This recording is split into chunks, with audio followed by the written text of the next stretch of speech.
नमस्कार, मैं हूं मेराज अहमद सिद्दीकी और आप देख रहे हैं न्यूज़ 360 हिंदी मीडिया, जो सीवान जिले के विभिन्न राजनीतिक दलों के नेताओं साथ ही साथ संभावित प्रत्याशियों का साक्षात्कार लगातार जनमानस तक पहुंचाने का प्रयास कर रहा है। आज इसी बीच सीवान जिले के समाज सेवी और सीवान विधानसभा से बिहार विधानसभा चुनाव 2020 में भाग आजमाने वाले निर्दलीय प्रत्याशी आज़ाद उम्मीदवार राजन कुमार से हम रूबरू हो रहे हैं और आइए जानने की कोशिश करते हैं कि सीवान विधानसभा से ही राजन कुमार ने चुनाव में भाग आजमाने का फैसला क्यों लिया। आपका बहुत बहुत स्वागत है। सबसे पहले हम आपका स्वागत करते हैं अपने इस क्षेत्र में, सीवान में, और इसलिए ये बताना चाहेंगे कि निर्दलीय प्रत्याशी के रूप में आना ही सबसे बेहतर है, इसलिए कि सारे पार्टियों ने अपने अपने पार्टी के नाम के पीछे जात का टैग लगा लिया है। लोग, कोई किसी पार्टी, कोई किसी जात का पार्टी है, कोई किसी बिरादर का पार्टी है। आप किसी भी पार्टी का एक बात बता दीजिए कि हमें कोई भी एक पार्टी बताइए जिसमें जात का लेबल और टैग नहीं लगा हुआ है। हमने इसीलिए सोचा कि नहीं, ये बात अच्छी बात नहीं है। एक नेता, एक विधायक, एक सांसद, एक पार्षद, वो पूरे समाज का होता है, पूरे लोगों का होता है, पूरे समाज और संसार को लेकर चलना पड़ता है। एक अगर हमारे दूसरे विधानसभा क्षेत्र का लोग भी आता है, उसके लिए भी एक विधायक को खड़ा होना पड़ता है। तो मैं अपने लेबल पीठ पर किसी जात और बिरादर का लेबल क्यों लगाऊं? मैं तो पूरे समाज के लिए हूं। यही कारण था मेरे निर्दलीय होने का। राजन कुमार की पहचान एक बुद्धिजीवी प्रबुद्ध व्यक्ति के रूप में है और सामाजिक मुद्दों पर बेबाक राय रखने के लिए जाने जाते हैं। साथ ही साथ समाज में जब कुछ गलत फैसले लिए जाते हैं या गलत कोई मामला आता है तो इसका पुरजोर ये विरोध करते हैं। जात पात, धर्म, मजहब से ऊपर उठ करके लोकतंत्र की रक्षा और संविधान की रक्षा के लिए इन्होंने संदेश दिया है। आइए राजन कुमार से जानते हैं कि सीवान विधानसभा की सम्मानित जनता अगर इन्हें सर्वोच्च संवैधानिक पद पर आसीन करती है तो प्राथमिकता के आधार पर इनका मुख्य एजेंडा क्या होगा, इस विषय में बताएं। बहुत सारा एजेंडा अभी किस किस क्षेत्र में देखा जाए, बताया जाए। आप शिक्षा में आ जाइए, स्वास्थ्य में आ जाइए, सांस्कृतिक कार्यक्रम में आ जाइए, खेल कूद में आ जाइए, फिर से छोटे मोटे कुटीर उद्योग के क्षेत्र में आइए, या फिर से सामाजिक समरसता है जो जिसको बोला जाता है, एकता, ममता, ये सब, समता, शुचिता, सफाई वगैरह का सारा। अब किसी गली कुची में जाइए, देखिए ना वहाँ क्या व्यवस्था है। पूरा आपको ठेहुन भर पानी लगा हुआ है, कहीं कीचड़ लगा हुआ है। आज वर्तमान जो हमारे विधायक है जिस मोहल्ले में, उस मोहल्ले में चले जाइए, देखिए कि पूरा घुटन भर पानी लगा हुआ है और वहाँ से लोग पार पार हो करके आ रहा है, जा रहा है। किसी को चिंता है कि यहाँ जो हजारों लोग इस कॉलोनी में, इस मोहल्ले में रह रहा है, उनके पानी का ये इस तरह की व्यवस्थाएं जो हुई है आज के डेट में, किसी भी विधायक और नेता को चिंता नहीं है कि हमारा समाज कैसे है, कैसे रह रहा है, किस तरह की इनको व्यवस्था देनी चाहिए, किसी को नहीं है। एक पुस्तकालय भी कहीं खोला गया है? आज 15 साल के इतिहास में 15 साल से बीजेपी के लोग हैं यहाँ विधायक, एक भी पुस्तकालय बेहतर नहीं खोला गया है। शिक्षा के, स्वास्थ्य के क्षेत्र में आ जाइए, यहाँ सदर अस्पताल है, यहाँ से जिला अस्पताल सीवान में होना चाहिए। आज हमारा 1900 समथिंग मोटा मोटी 50 साल से ऊपर हुआ हमारा जिला बने हुए हैं। जिला अस्पताल होना चाहिए, जिला अस्पताल यहाँ नहीं बना हुआ है। यहाँ से पेशेंट चले जाते हैं गोरखपुर, नहीं तो पटना। एक पेशेंट से भैया आपको 5,000 रुपये तो एम्बुलेंस वाला लेता है भाड़ा, और प्लस हॉस्पिटल वाले अलग चूसते हैं। आप अंदाज लगा लीजिए कि सीवान की जनता का शोषण किस प्रकार से होता है। क्या ये बात किसी के विधायक के नज़र में नहीं आ रहा है कि हमको यहाँ सीवान जिला में जिला अस्पताल का निर्माण कराया जाए? पूरे रसिया में आप चले जाइए, 1000 व्यक्ति पर एक पुस्तकालय बना हुआ है। क्या हमारे सीवान में प्रबुद्धता, हमारे क्षेत्र में हमारे युवाओं के लिए एक पुस्तकालय का कोई निर्माण कराया है? एक प्ले ग्राउंड का निर्माण कोई कराया है? एक खेल कूद का कोई कार्यक्रम, फुटबॉल, आज से 30 साल पहले जनार्दन तिवारी विधायक हुआ करते थे, वो भी भाजपा के ही थे, लेकिन वो जब विधायक थे तो यहाँ तमाम फुटबॉल के कार्यक्रम हुआ करते थे, क्रिकेट के कार्यक्रम हुआ करते थे, तमाम बैडमिंटन के कार्यक्रम। मैं उस समय छोटा था, मेरे को याद है वो लोग बैडमिंटन का भी कार्यक्रम में भाग लेते थे, कवि सम्मेलन और मुशायरा कराया करते थे। आज कितने विधायक कवि सम्मेलन और मुशायरा कराते हैं, आप पूछ तो लीजिए उनसे। इनके दिमाग में, इनके विचार में हिंदू और मुसलमान, मंदिर और मस्जिद, ऊंच और नीच, बस यही बात भरा हुआ है। समाज के लोगों को से शोषण कैसे किया जाए, यही इनका मुद्दा है कि लोगों को कैसे जात पात में बांट के हिंदू मुसलमान का खेल खेला जाए और हम राज करें, हम अपना सत्ता हथियाएं, यही इनका फॉर्मूला है। राजन कुमार हमसे मुखातिब हैं, जो सिवान विधानसभा से आने वाले विधानसभा चुनाव 2020 की तैयारी में कमर कस चुके हैं। परंपरागत राजनीति के व्यवस्था से यह काफ़ी व्यथित हैं, दुखी हैं। राजन कुमार का कहना है कि परंपरागत राजनीति अभी भी जारी है। जात पात, धर्म, मजहब, मंदिर मस्जिद के मुद्दे पर लोगों को गुमराह किया जा रहा है और जो विकास का काम होना चाहिए उस विकास से लोगों का ध्यान हटा करके लोगों को सांप्रदायिक उन्माद की तरफ ढकेला जा रहा है, जो मानवता के लिए और देश के संप्रभुता और देश के स्वाभिमान के लिए कहीं से भी उचित नहीं है। आइए जानते हैं कि जिस तरह से विधानसभा चुनाव करीब आ रहा है और नेताओं के जो बोल हैं वो लगातार बिगड़ते हुए दिखाई दे रहे हैं। लोग अपने नैतिक मूल्यों का रक्षा नहीं करते हुए अनेकों ऐसे शब्दों का प्रयोग कर रहे हैं जिससे कि हमारे देश का संविधान, संस्कार और यहाँ का जो व्यवस्था है, साथ ही साथ जो एक नैतिकता है, उस पर भी असर पड़ रहा है। नेताओं के जो अमर्यादित बोल सुने जा रहे हैं, आपको क्या लगता है, क्योंकि आप एक बुद्धिजीवी व्यक्ति हैं, और इस तरह के वाणी से क्या प्रभाव पड़ता है समाज पर? सबसे पहले तो नेताओं की ड्यूटी बनती है समाज को जागृत करना।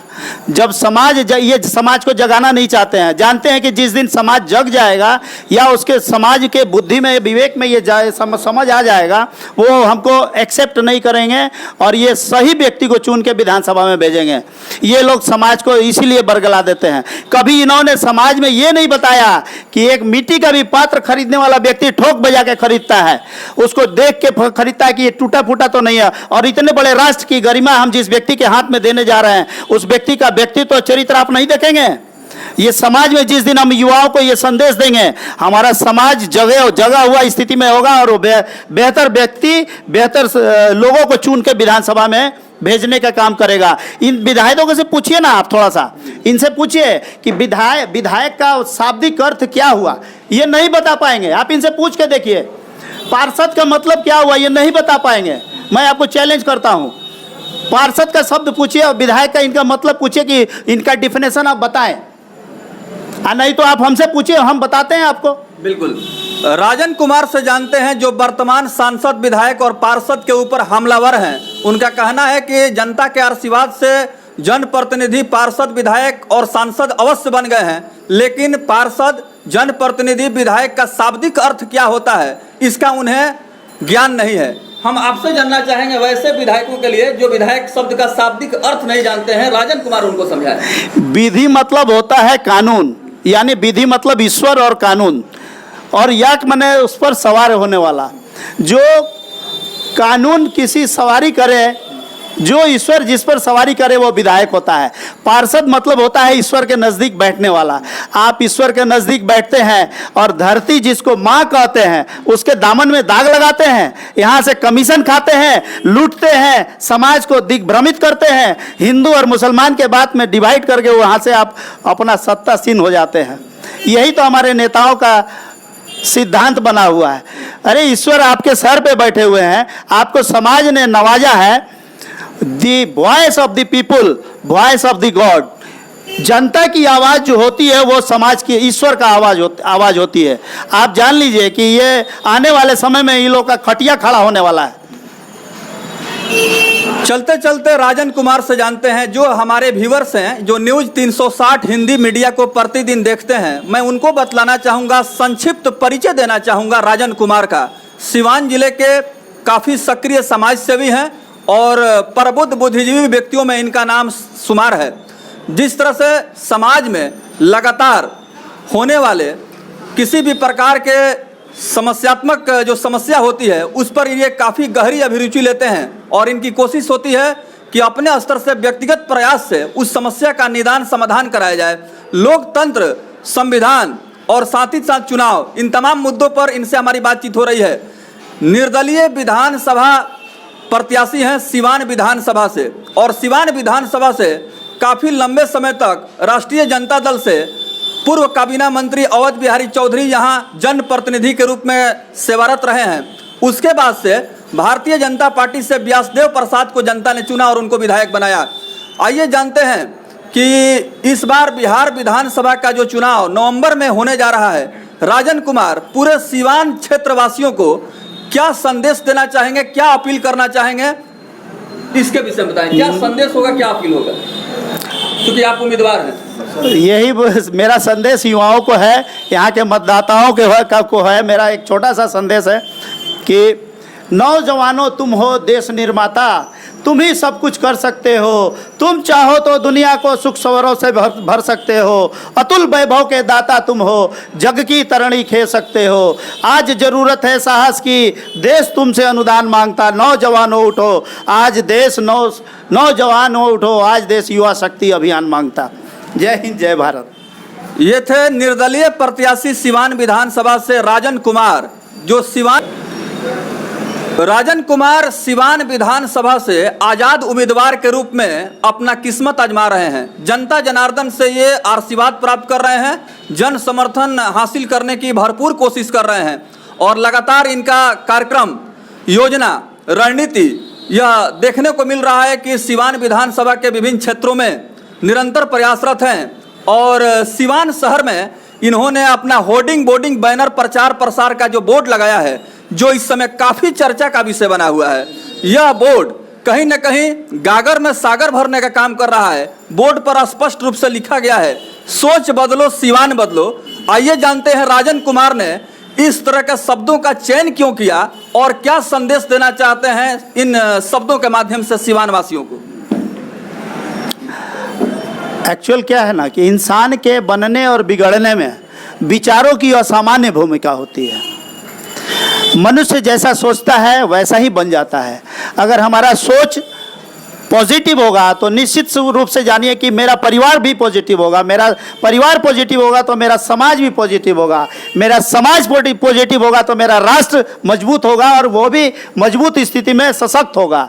तो हम एक बेहतर सशक्त राष्ट्र के निर्माण की बात करते हैं और एक अच्छा सोच देने की बात करते हैं, एक अच्छा समझ अपने युवाओं को देने की बात करते हैं, एक बेहतर रास्ता दिखाने की बात करते हैं। निश्चित रूप से यही सोच हमको एक स्लोगन देने का प्रयास मेरा है कि बेहतर सोचें, सोच बेहतर करेंगे तो निश्चित रूप से हम बेहतर समाज का निर्माण करेंगे। सिवान जिले के सबसे सुप्रसिद्ध मस्जिद जो पुराना मस्जिद है, बड़ी मस्जिद के पीछे राजन कुमार जी का अपना प्रतिष्ठान है। श्री गंगा स्वीट्स के नाम से यह दुकान काफ़ी शहर में मशहूर है। बहुत सारे इनका प्रतिष्ठान पहले से भी है और व्यवसाय के क्षेत्र में भी इन्होंने काफ़ी अपना नाम और अपना मुकाम हासिल किया है। परिचय का मोहताज नहीं है।